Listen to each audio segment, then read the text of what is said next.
Dobar ден, почитувани наши, на програмата Во фокус со Силвана Павловска. Денес е среда, 21 февруари 2024 година. Оваа програма се емитува на YouTube од Мелбурн, Австралија.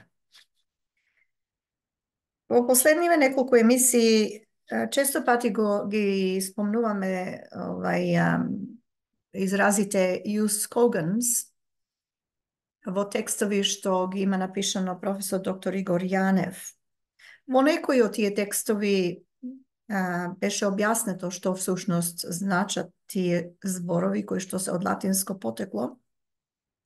Денес би сакала да споделам со вас што е тоа jus cogans или jus cogans според Википедија, така наречена слободна енциклопедија. Дали е слободна или не, до вас зависи.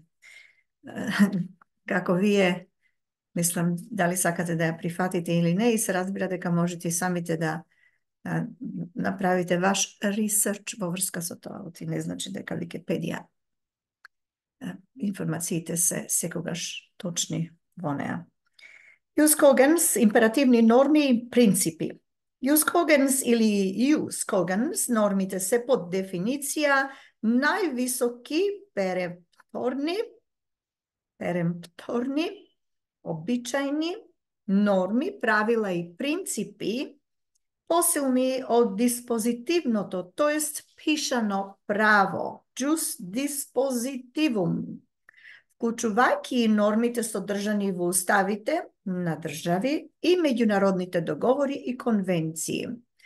Овие норми и принципи не се подложени на дерогирањето. Тие се правото на државна и народна самоодбрана, правото на самоопределување и интегритет, правото на правна и суверена еднаквост и правото на државен и територијален суверенитет и интегритет, правото на политичка независност, правото на немешање во строга внатрешна надлежност, правото на недерогирање на елементите од правниот субјективитет, вели Википедија, правото на недискриминација на државите, правото на заштитата на основните човекови поединечни и колективни права и слични екзистенцијални права, геноцид, тортура и така натаму. Овде спаѓаат инхерентните, тоест вродените права, од кои држава и да сака не може да се откаже со пишан документ, односно закон, устав или меѓународен договор. Бидејќи мора да ги поседува како држава основните елементи на државност, односно права, поврзани со правната должност држава да ги поседува и да не ги дерогира. Вообичаено за jus cogans нормите и правилата во меѓународното право, кривично право, всушност, се сметаат забрана за водење на агресивната војна, злосторствата против човештвото, воените злосторства, геноцид, робство и тортура и слични екстремни прашања на правото или пошироко според меѓународното јавно право и фундаменталните норми на јавниот морал. Според дејството, сите jus cogans норми се применуваат erga omnes, што значи према сите.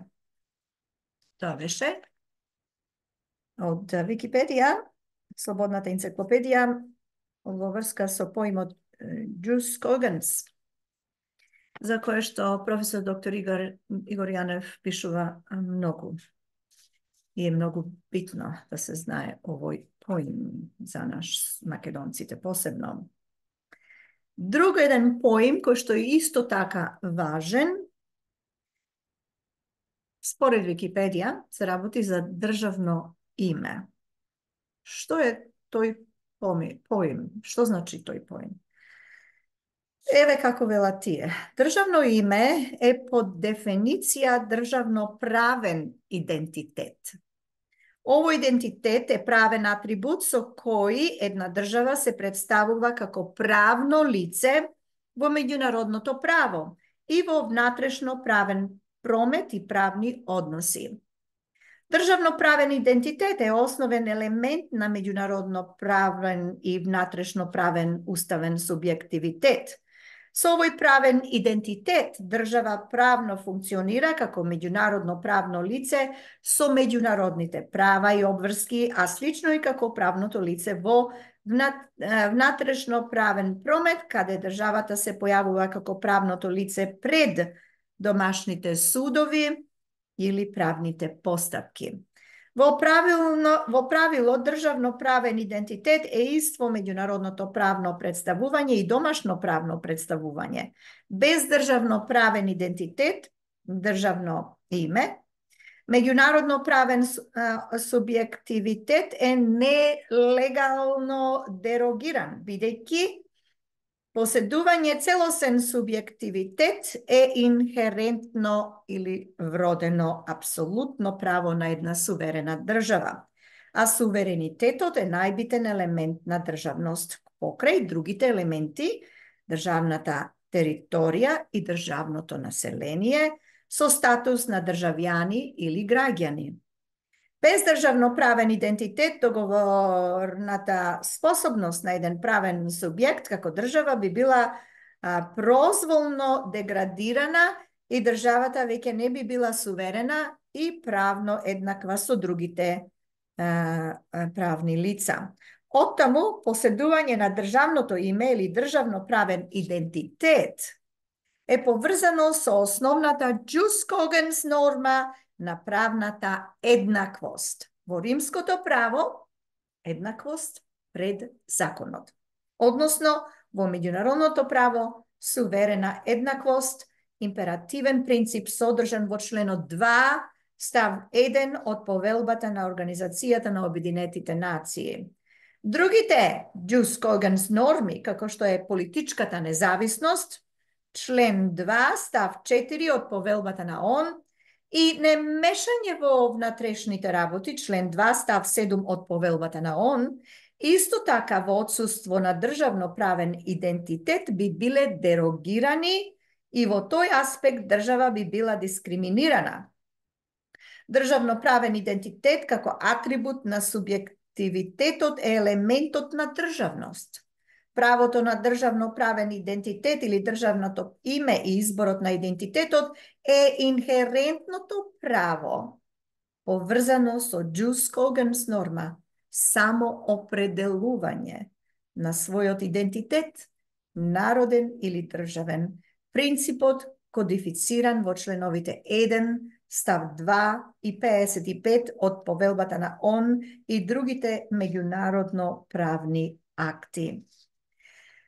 Доколку една држава теоретски во внатрешно правен поредок не би поседувала елемент државно име, односно правен идентитет, таа воопшто не можела да се смета дека има правниот субјективитет и оттаму не би воопшто можело да се смета дека таков идентитет е држава или било кое внатрешно правно лице.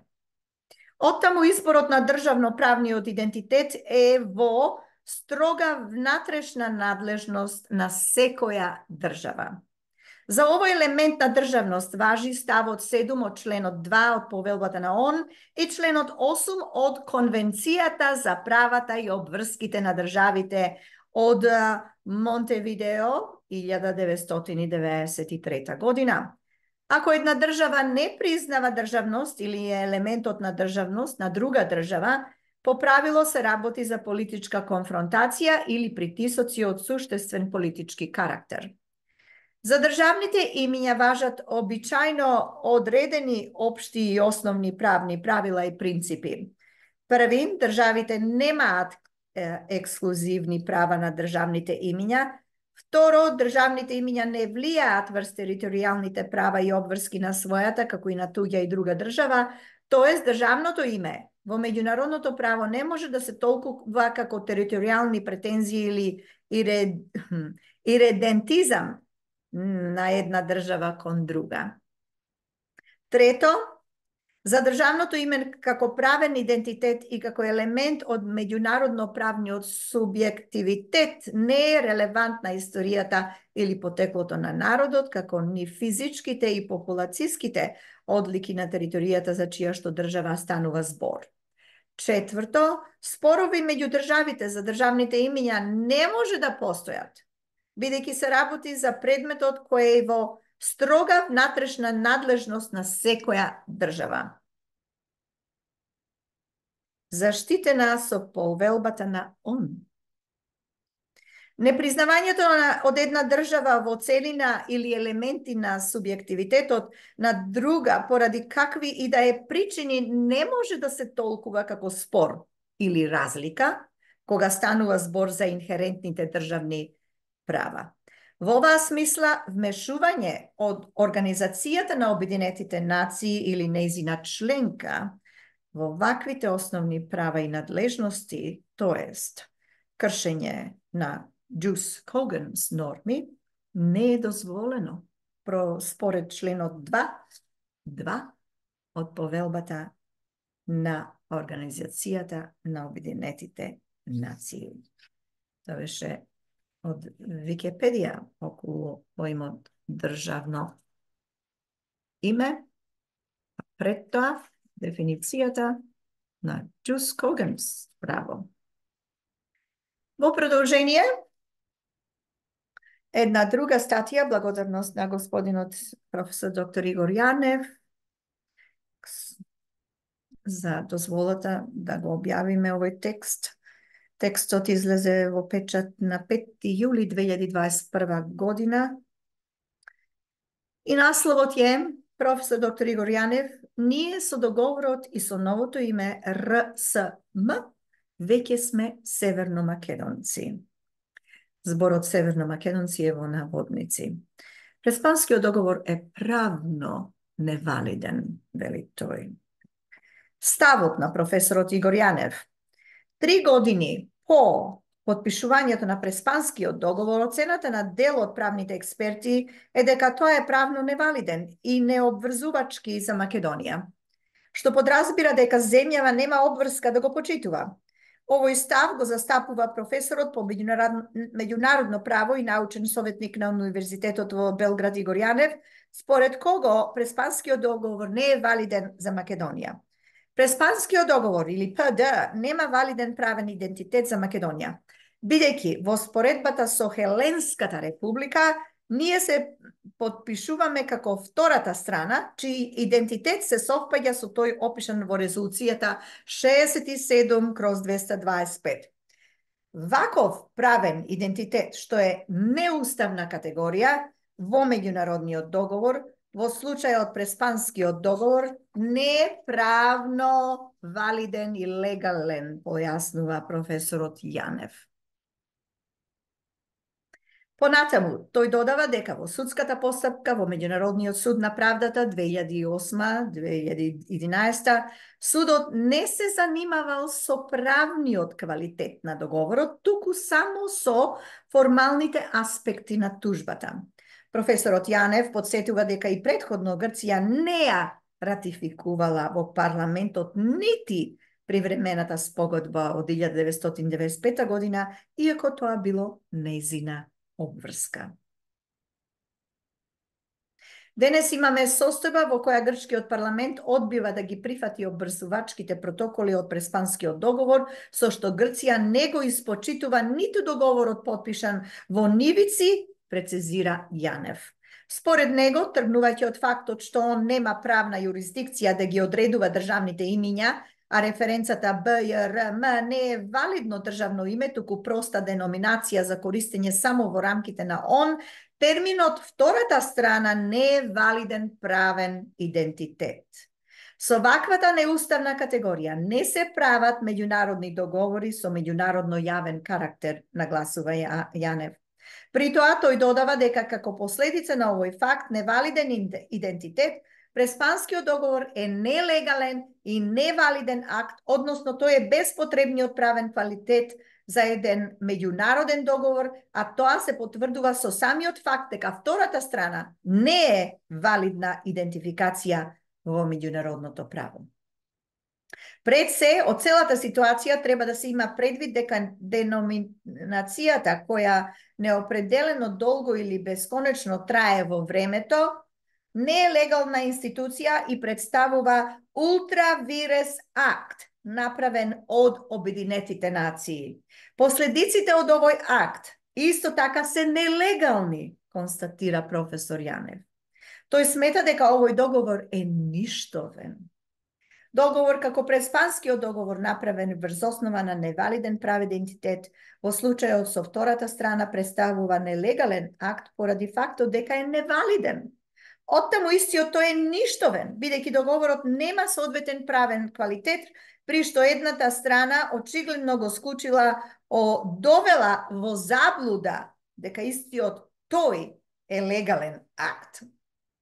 Понатаму договорот нема дозволив правен предмет за склучување, бидејќи во него се прави обид или се врши деноминација и идентитетска интерференција во државноправниот и националниот идентитет, дефиниран претходно со македонскиот устав. Спротивно на основните принципи и норми на меѓународното право, заклучува професор Игор Јанев. Толку за денес, 21. февруари 2024 година. Ви благодарам за вашето внимание. Се слушаме по 2 дена. Кога ќе продолжиме со прашањето македонското прашање или со серијата посветена на македонското прашање, овој пат на македонски јазик. Исто така благодарност до професор доктор Јанев за дозволата да го објавиме овој и другите статии до сега и понатаму во иднина. Се слушаме следниот пат. До слушање.